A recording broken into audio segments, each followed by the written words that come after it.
I should be in a position where I can hang out with my friends and my counterparts and have a good time and have a drink and feel safe. Unfortunately, that doesn't happen for a lot of women. I don't want to say this person's name, but y'all know him.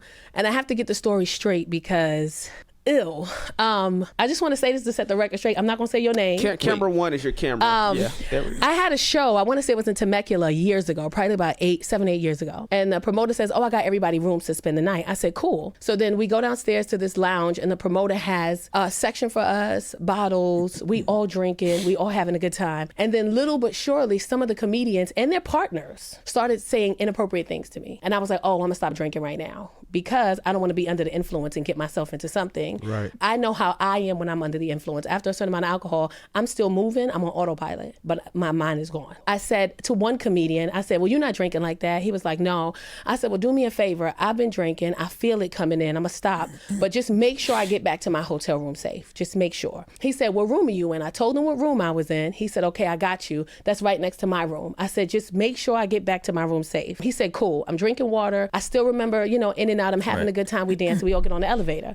One of the couples tried to take me with them. And I said, well, no, I'm going with this one right here. Because I told him, just make sure I'm safe, make sure I get back to my room.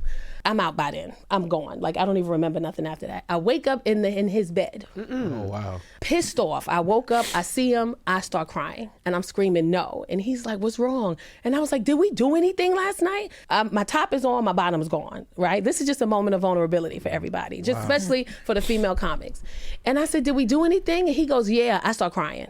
I run out the room. I ain't even got no pants on. I just got everything in my hand. I'm sure they saw ass on the camera. But I go next door and I'm sitting on my bed and I'm crying because I would never entertain you. If you see the dudes that I'm interested in, you would never even fall into the category of it. And what bothered me most is there was never an apology. There was never any accountability. And then you went around and told people that we did something as if that was something that I, in a sense, agreed to or gave you permission to do. I was under the influence. I asked you specifically to make sure that I got back to my hotel room and you did, and you took me to yours. And I'm just tired of the narrative that's going around. And I didn't want to say this way in hopes that at some point this person will be accountable, but they're not. They're just running around like, oh yeah, me and Tacarra. And I'm like, no. I don't want to say you to me. That's a very harsh and pushed narrative. And I have to take accountability for the fact that I was drinking. I'm a very accountable person, but you did take advantage of me under the influence, especially when I trusted you and I asked you to just make sure I was safe. And you wasn't even drinking like that.